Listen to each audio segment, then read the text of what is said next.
Welcome back to my new blog. আজ হচ্ছে বৃহস্পতিবার। তো দেখো আজ ব্লগটি স্টার্ট করেছি সকাল থেকে।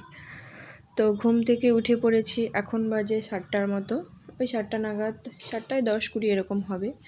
তো ঘুম থেকে ওঠার পর আমি আগে আমার কাজ হচ্ছে বেডটা ক্লিন করব।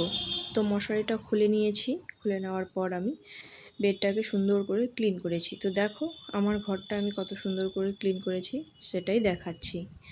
আমার কিন্তু সমস্ত কমপ্লিট হয়ে গেছে ঘর গোছানো। এরপর চলে আসবো আমি রান্না করতে। তো দেখো কী রান্না করি। এখানে ছিল পেঁপে শুক্তো, তারপর ছোলার ডাল, তারপর এখানে একটা হচ্ছে কলার ভেড়াল সবজি। তো তারপর আমি চলে এসেছি ঠাকুর পূজা দিয়ে, রান্নাবান্না খাওয়া কমপ্লিট। তো আমার আর নেওয়া হয়নি। তো গাছে এত সুন্দর ফুল ফুটিয়েছে, মানে উফ কি বলবো, না দেখে আর পারলাম না, তো তোমাদেরকে দেখালাম।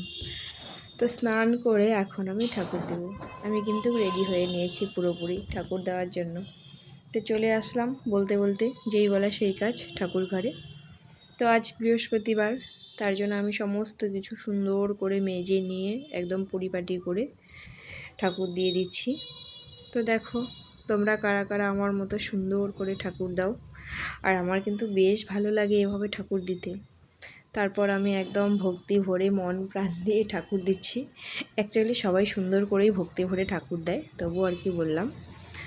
তো বৃহস্পতিবার ছিল, তার জন্য আমি ধূপ ধুনো দিয়ে সুন্দর করে হ্যাঁ, তারপর আমি পাঁচালি পড়েছিলাম, তো ভিডিওটিও নেওয়া হয়নি। তো দেখো আমার ঠাকুর পূজা ডান। তারপর আমি চলে আসলাম ঘরে। তো যদি ভিডিওটি ভালো লাগে অবশ্যই লাইক, কমেন্ট, সাবস্ক্রাইব করতে ভুলবে না।